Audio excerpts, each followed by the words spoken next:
दोस्तों इसकी पिछले वीडियो मैंने आपको बता दिया था कि अगर आपके ऊपर कोई झूठी एफआईआर होती है तो आप उससे कैसे बचेंगे। इसके विषय में मैंने जो है कि पूरा विस्तार से उसमें बता रखा है। लिंक आपको डिस्क्रिप्शन मिल जाएगा, आप वहां जा करके उस वीडियो को आप देख सकते हैं। लेकिन आज की वीडियो में हम लोग विस्तार से चर्चा करेंगे कि अगर कोई पुरुष दूसरी शादी करता है और उसकी पत्नी, पहले वाली पत्नी जीवित है और उससे तलाक भी नहीं हुआ है, अगर कोई व्यक्ति जो है पहली पत्नी के जीवित रहते हुए दूसरी शादी करते हैं और पहली वाली पत्नी से तलाक नहीं हुआ है, तो वो दूसरी पत्नी कानूनी अधिकार क्या होगा और दूसरी पत्नी से जन्मे हुए बच्चों का कानूनी अधिकार क्या होगा। आज इसके विषय में डिटेल से मैं आपको बताऊंगा। लेकिन आपसे रिक्वेस्ट करूंगा कि अगर आप चैनल पर पहली बार आए हैं तो चैनल को सब्सक्राइब कीजिए, साथ ही बेल आइकन प्रेस कीजिए। और इस वीडियो को देखने के बाद में आपके मन में किसी प्रकार कोई सवाल आता है तो आप कमेंट बॉक्स में अपने सवालों को विस्तार से लिखिए। विस्तार से लिखने के बाद में उसका स्क्रीनशॉट लेकर के 9456175575 व्हाट्सएप कीजिए। आपके कमेंट का जवाब तत्काल आपको दिया जाएगा, ठीक है।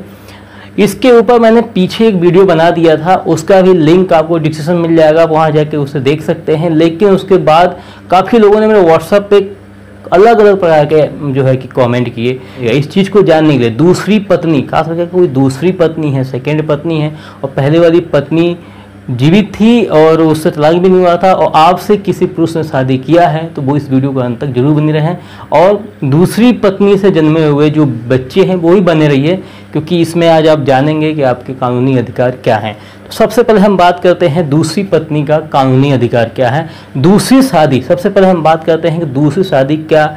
सबसे पहले हम यहाँ पे बात करते हैं कि हिंदू विवाह अधिनियम में दूसरा विवाह मान्य है या नहीं है, और मान्य है तो कब है और नहीं मान्य है तो कब है, ठीक है। देखिए सबसे पहले हम बताएं दूसरी पत्नी का कानूनी अधिकार, इसको तो हम बाद में इस पर डिस्कस करेंगे। लेकिन हम पहले डिस्कस करते हैं हिंदू विवाह अधिनियम 1955 और विशेष विवाह अधिनियम 1956। तो इन दोनों में क्या है कि दूसरी शादी को शून्य माना गया, अमान्य माना गया है, ठीक है, उसे अवैध करार दिया है। क्यों? अगर पहली वाली पत्नी जीवित है और तो हिंदू विवाह अधिनियम 1955 और विशेष विवाह अधिनियम 1956 के अंतर्गत ये विवाह शून्य माना जाएगा, इससे अवैध माना जाएगा, ठीक है। तो यहाँ पे एक चीज़ क्लियर हो गया कि दूसरी शादी जो है कि अवैध है, शून्य है, उस चीज़ की उसकी कोई भी मान्यता नहीं है, ठीक। कब नहीं, मान्यता कब नहीं है? जबकि पहले वाली पत्नी जीवित है, ठीक है, पहले वाली पत्नी जीवित है, उससे तलाक नहीं लिया गया है, तब जो है कि दूसरी शादी अमान्य है, ठीक है। इसलिए दूसरी शादी करने से पहले 1000 बार सोचिए कि क्या हमें दूसरी शादी करनी चाहिए या नहीं करनी चाहिए, और करना चाहिए तो आप क्या करके जाएं कि दूसरी शादी की पत्नी है उसको परेशानी आगे चल के ना हो। आप वीडियो के अंत तक बने रहिए, वही मैं आपको बताऊंगा। अब देखिए इसमें क्या होता है।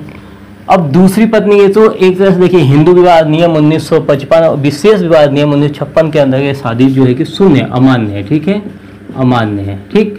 अब जो अमान्य है तो फिर दूसरी पत्नी का अधिकार क्या है? तो दूसरी पत्नी का जो अधिकार है वो सिर्फ मेंटेनेंस का, भरण पोषण का जो है कि दावा अपने पति से कर सकती हैं। सिर्फ और सिर्फ किसका? भरण पोषण का दावा कर सकती हैं, ना कि पहले वाली पत्नी के जैसे संपत्ति पे अधिकार जता सकती हैं। किसी भी प्रकार की किसी भी संपत्ति में, पुरुष की संपत्ति में उनका अधिकार नहीं होता है, ठीक है। यहाँ पे एक चीज क्लियर हो गया, दूसरी पत्नी है उसका पुरुष के किसी भी प्रकार की संपत्ति में अधिकार नहीं होता है, ठीक है। अब यहाँ पे आता है क्या दूसरी शादी कानूनी रूप से मान्य है? तो दूसरी शादी कानूनी रूप से मान्य नहीं है, ठीक है। दूसरी शादी क्या कानूनी रूप से मान्य नहीं है? कब मान्य नहीं है? कि पहली पत्नी जीवित है और उससे तलाक भी नहीं हुआ है और दूसरी शादी की गई है, तो इस रूप में दूसरी शादी मान्य नहीं है। अगर पहली पत्नी जीवित है, उससे तलाक हो चुका है, ठीक है, तो दूसरी शादी की गई है वो पहली पत्नी मानी जाएगी। अगर तलाक नहीं हुआ है तो फिर दूसरी मानी जाएगी और उस शादी को अमान्य साबित कर दिया जाएगा, उसको नहीं माना जाता, ठीक है। अब दूसरा क्या है? दूसरी पत्नी के बच्चों का क्या अधिकार है, ठीक है। तो इस दूसरी पत्नी के बच्चों का अधिकार है, यहाँ पे इस पे अभी चर्चा करते हैं। हम चर्चा ये करना चाहते हैं कि अगर पति की डेथ हो जाती है, ठीक है, पति की मृत्यु हो जाती है, पति की मृत्यु हो जाती है तो क्या दूसरी पत्नी को उसके प्रॉपर्टी में अधिकार मिलेगा? तो इस पर आप ध्यान दीजिएगा। अगर पति की मृत्यु हो जाती है और ये मरने से पहले किसी प्रॉपर्टी में अगर दूसरी पत्नी को नॉमिनी बना गए हैं, फिर भी उसको उस प्रॉपर्टी में अधिकार नहीं है। अधिकार तब हो सकता है कि इस व्यक्ति ने क्या किया, जो पति जो थे उन्होंने क्या किया कि अपने जीवन काल में, अपने जीवित रहते ही कोई प्रॉपर्टी अपनी पत्नी के नाम पे कर गए, ठीक है, उसको दान देगा। अब कौन सी प्रॉपर्टी यहाँ पे नाम पे कर सकते हैं, कौन सी प्रॉपर्टी दान दे सकते हैं, तो यहाँ पे आप ध्यान दीजिएगा। मैंने कई बार वीडियो में डिस्कस किया है इन सब चीज़ों पे कि प्रॉपर्टी दो प्रकार की होती है, एक स्वयं अर्जित होती है, एक जो होती है पैतृक संपत्ति होती है। पैतृक संपत्ति जो है कि इस पैतृक संपत्ति जो है पति दूसरी पत्नी के नाम पे नहीं कर सकते हैं, लेकिन उनकी जो खुद की कमाई हुई संपत्ति है वो दूसरी पत्नी के नाम पे कर सकते हैं। तो ये यहाँ पे दोनों ध्यान दीजिए, सबसे ज़्यादा ध्यान वो लेडीज जरूर दें इसमें कि जिनकी दूसरी शादी हुई है और उनके पति की पहली पत्नी जीवित है, उससे वो तलाक भी नहीं लिए। तो यहाँ आप ध्यान दीजिए, अपने पति से कहिएगा अपने जीवन काल में ही, अपने जीवित रहते रहते ही अपनी स्वयं अर्जित प्रॉपर्टी में से कुछ हिस्सा मेरे नाम पे करें, ठीक है। कुछ, ये नहीं कि आप पूरा करवा लीजिए, कुछ हिस्सा आपके नाम पे करें कि आपके पति के देहांत होने के बाद में आपकी जीविका सही से चल सके। नहीं तो आर्थिक रूप से कमज़ोर परिवार से अगर आप हैं तो फिर आपकी ज़िंदगी नरक बन सकती है, ठीक है। तो अब यहाँ पे आपको एक चीज़ मैं बताया, एक चीज़ मैंने आपको यहाँ क्लियर कर दिया कि अगर पति की मृत्यु हो गई है तो उसके बावजूद भी आपको प्रॉपर्टी में कोई हिस्सा नहीं मिलेगा, चाहे वो स्वअर्जित प्रॉपर्टी हो या चाहे वो पैतृक संपत्ति हो, ठीक है। तो यहाँ पे एक चीज़ मैं क्लियर करता हूँ, पैतृक संपत्ति कहते हैं जो 4 पीढ़ियों से चली आ रही है, ठीक है। पति, पति के पिता, उनके पिताजी, उनके पिताजी, ऐसे जो 4 पीढ़ियों से प्रॉपर्टी चली आ रही है उसे कहते हैं पैतृक संपत्ति, ठीक है। स्वअर्जित संपत्ति कहते हैं जिसको कि उन्होंने खुद अपनी कमाई से खरीदा है, ठीक। तो यहाँ पे क्लियर हो गया कि पति की मृत्यु के बाद में भी पत्नी को जो है कि संपत्ति में से हिस्सा नहीं मिला। अब दूसरी पत्नी के बच्चों का कानूनी अधिकार क्या होता है, देखिए इसमें क्या है, जब दूसरी पत्नी के बच्चों का जब हम बात करेंगे तो बच्चों का इसमें कोई भी गलती नहीं है। गलती किसने किया, गलती पुरुष ने किया और महिला ने किया। कौन सी महिला ने, जो सेकंड महिला थी उन्होंने गलती किया। पुरुष ने गलती किया गया, साथ में महिला ने भी गलती किया। तो इन दोनों की गलती का सजा इनके बच्चों को क्यों नहीं मिलनी चाहिए? जाहिर सी बात है, बच्चों को क्या पता है कि यार उनका जन्म कहाँ हो रहा है, ठीक है, उनके माँ बाप ने गलती कहाँ की है, क्या मिस्टेकें क्या हुई हैं, तो इसकी सज़ा बच्चों को नहीं मिलनी चाहिए। तो इसके लिए हमारा थोड़ा इंडियन कानून सा उद्धार है, थोड़ा सा इनको जो है कि प्रॉपर्टी में हिस्सा दिया है थोड़ा। क्या वो इसमें देखिए क्या है, हिंदू विवाह अधिनियम का सेक्शन 16 में दे रखा है, हिंदू विवाह अधिनियम सेक्शन 16 में दे रखा है कि जैसे पहली पत्नी के बच्चे वैध हैं वैसे दूसरी पत्नी से जन्मे हुए बच्चे भी वैध हैं।